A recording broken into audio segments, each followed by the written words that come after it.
You mentioned Nikita Koloff. Uh, Tell me about the man Nikita Koloff and the friend Nikita Koloff. Well, he and I shared what was really the defining moment of my career, first of all. The feud I had with him was the first time that I was the senior member in the ring. I was the general. I was the one that was going to make sure that this angle lived up to the hype, that we could go out there and have the kind of matches that I expected and that the fans expected. And we had one heck of a run for a number of months.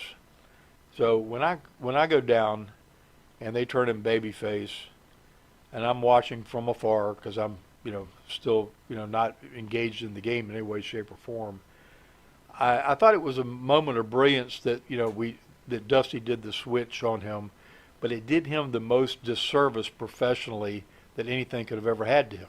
And I say this for this reason: he was built to such a mega heel and had been taken care of and groomed by people like myself and people like Dusty that had worked with him and continued to make him this monster, that when he turned babyface, he didn't have the other side of the fence, those people still keeping him to maintain that ferocity as a babyface that he has as a heel.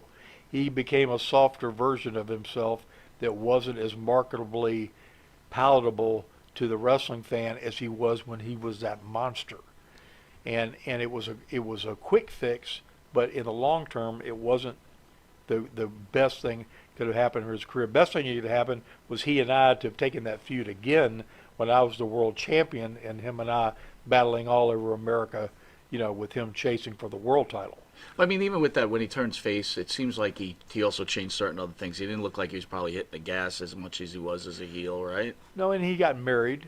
He was married to Mandy, his first wife, who passed away from Hodgkin's, and when she got sick and things started spiraling that were outside of his control, a lot of things started going on in his mind. And he and I never had the conversation about the gas and, dropping down from 295 to whatever he, eventually, went down to. But when the fans look at that, they don't understand all that, and they just see somebody that was once a monster is now a lesser version of that, and it loses some of its impact. But beyond all that, he and I developed just this tremendous bond outside the ring, mutual respect for each other that had started there, that's carried into a lifetime of friendship. He and I have been on many occasions, spoken at churches and different facilities together, and shared our stories and common feelings about our paths. And he's just a pretty remarkable guy all the way around. Way larger than that once fearsome the guy that he was in the ring. He's impacted the world on a much larger capacity today than he ever did in the wrestling circle. When you were in the hospital, of course, there was that After magazine that had him on the cover. Do you remember? It's Yeah, I have the cried tear. for I cry. yeah. Yes, a classic, and that helped start the process going. But he was still a heel at the time of your accident, and I know a lot of the guys came to visit you. Did they have to sneak him in at all to keep cover? Nikita didn't come in then. Okay.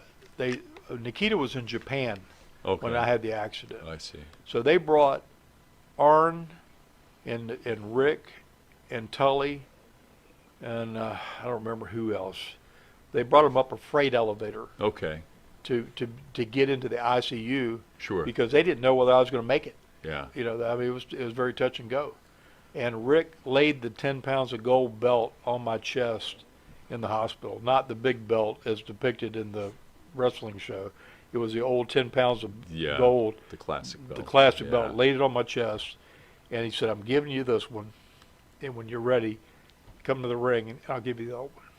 That's a beautiful, beautiful, beautiful gesture. Little Patty out there is just asking,